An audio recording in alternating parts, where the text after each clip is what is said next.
Fernando Diniz, vamos então dar início à entrevista com o técnico São Paulino, após o empate por 0-0 com o Grêmio. Primeira pergunta, repórter Giovanni Chacon, Rádio Jovem Pan. Diniz, boa noite. Eu queria que você falasse um pouquinho do que você avalia dessa partida com o Grêmio, esse 0-0, e também queria que você falasse, ficou claro, principalmente para quem estava aqui no Morumbi, algumas cobranças quanto à questão de segurar a bola. Você cobrou isso, ficou mais enfático no Diego, no Luan, em duas oportunidades distintas. Creio que fez essa cobrança em outros momentos que não deu para captar, mas você ficou bem bravo quanto a segurar a bola, né? Não fazer o passe rápido. Você acha que essa também é uma das questões que pode ter atrapalhado também no crescimento do São Paulo na partida?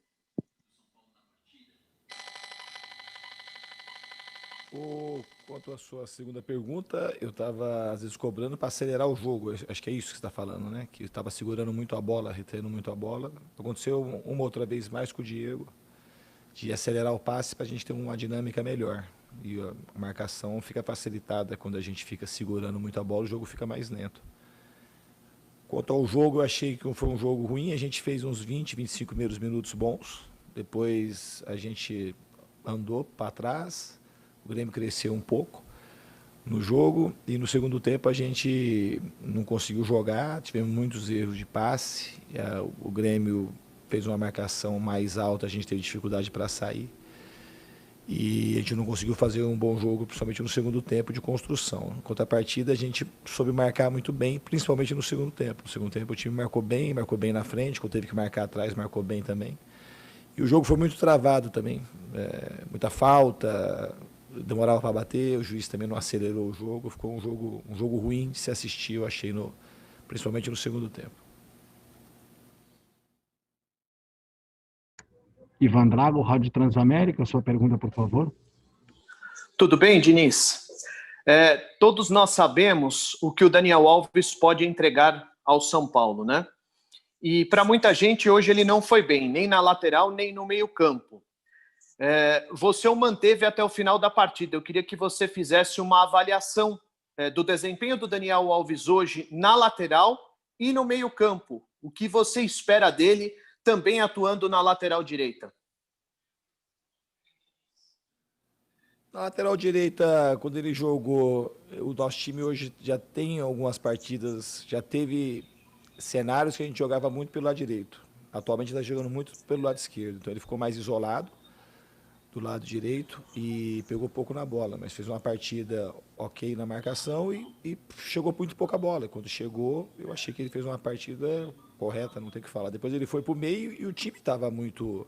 A gente estava errando muito passe, todo mundo errando muito passe, o time estava cansado, então é difícil fazer uma análise individual. Eu prefiro falar do Daniel daquilo de fato que você falou, que eu espero e que ele pode render o que ele entrega. E a outra parte que pouca gente vê, que ele é um cara que não para de correr o tempo todo, é uma referência importante do time, é a maior referência, está sempre orientando, e então ele tem uma importância muito grande quando ele está no campo. E é difícil fazer uma análise individual num dia que a equipe toda foi abaixo, principalmente no segundo tempo, tecnicamente. Acho que a viagem de Fortaleza, o jogo de Fortaleza em si, mas a viagem, o tempo de recuperação, provavelmente a gente não conseguiu recuperar da maneira mais adequada, que a gente teve muito erro técnico hoje, que não é comum da equipe.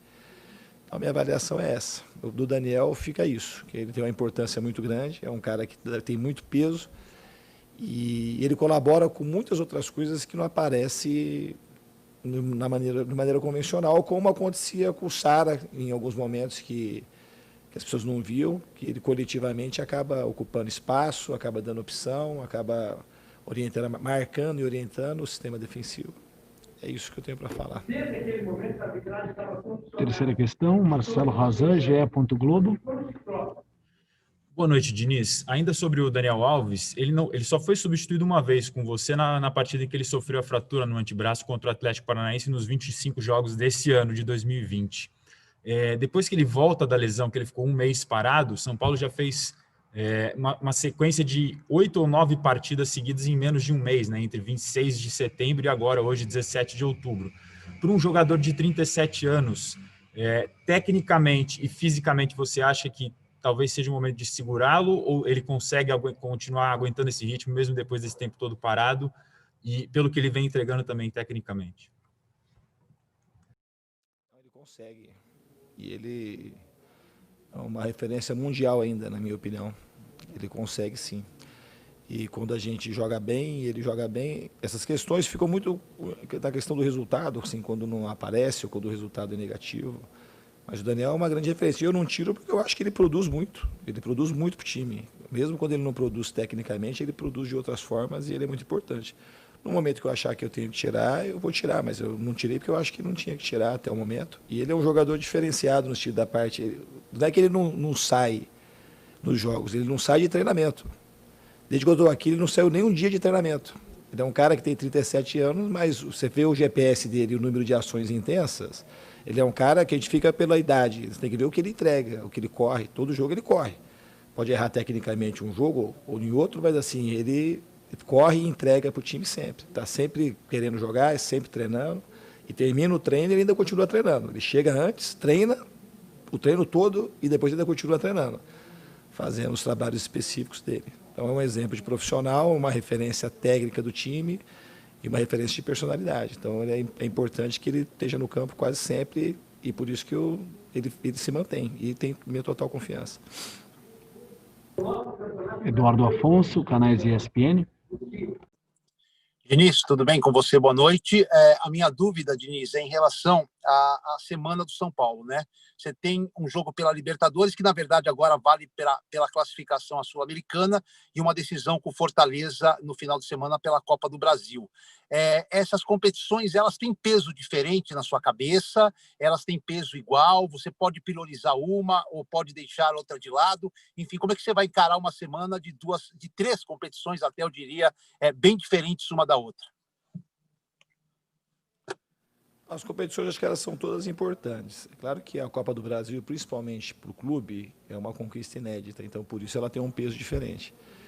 Mas isso não quer dizer como é que a gente, independente do time que a gente colocar para jogar na terça-feira, se vai jogar todo mundo, a gente não definiu nada. Se vai jogar metade do time, se vai trocar todo mundo, vai ser o melhor time que a gente achar para poder fazer uma boa partida e ganhar o jogo diante do Binacional.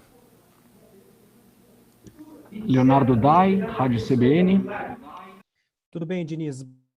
Boa noite. A minha pergunta é sobre a postura do São Paulo no momento pós-perda da bola no ataque, porque no começo da coletiva você falou de um jogo muito travado, com muitas faltas, e a gente viu que isso partiu também, claro, dos dois times, mas partiu também do lado do São Paulo, que fez muitas faltas no campo de ataque. A minha pergunta é se isso era uma estratégia por conta da característica do Grêmio de sair muito rápido da defesa para o ataque, ou se te desagradou o volume, a quantidade de faltas que o São Paulo fez a partir do momento em que perdia a bola no campo de ataque. Obrigado.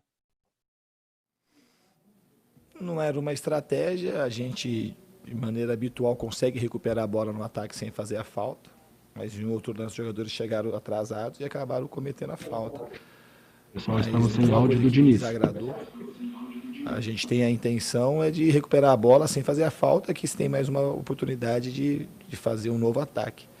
Mas hoje, em alguns lances, até pela qualidade do time do Grêmio, acabou escapando e as faltas foram cometidas.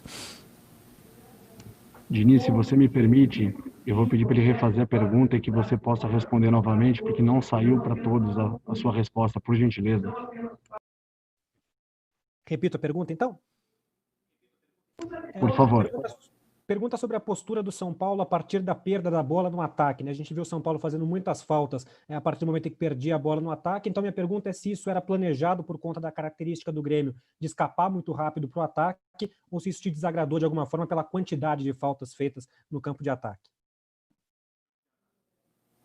Não é, a primeira intenção sempre é recuperar a bola para a gente produzir um novo ataque. Hoje, um pouco pelos alguns erros de passe que a gente teve, somado à qualidade do Grêmio, os jogadores chegaram um pouco atrasados e fizeram um pouco mais de falta do que o habitual. Mas não desagradou, a gente cedeu muito pouco contra-ataque para o Grêmio. Teve algumas situações que a gente conseguiu recuperar a bola no ataque. No primeiro tempo, os primeiros 20, 25 minutos, a gente conseguiu fazer um jogo bem interessante de construção. Estava chegando bem, estava conseguindo recuperar a bola no ataque, com a menos necessidade de fazer falta. Mas acho que foi uma conjunção de fatores, eu acho, de erro de passe, às vezes falta de time, e as faltas, por uma consequência, elas acabaram acontecendo com um número maior. Mas não é uma estratégia isso, ficar fazendo falta, que não é característica do time. Priscila Senhorães, Esporte Interativo. Diniz, boa noite. Você já respondeu sobre o Daniel Alves, né? Mas existem até outros jogadores que são muito cobrados no São Paulo hoje em dia. Tem até o Igor Gomes, que está sendo bastante questionado, enfim. Eu queria levantar uma declaração sua há um tempo, quando você citou a máquina de moer gente aqui no futebol brasileiro, né? E o São Paulo, ele é claramente vítima também desse imediatismo no futebol do Brasil. Eu queria que, com isso, você respondesse se você entende que esse é um dos motivos principais para que os principais jogadores do Brasil, os craques, enfim, de seleção, vão embora do Brasil e muitas vezes não voltam, porque jogar bem futebol aqui é muito mais difícil do que em outros países.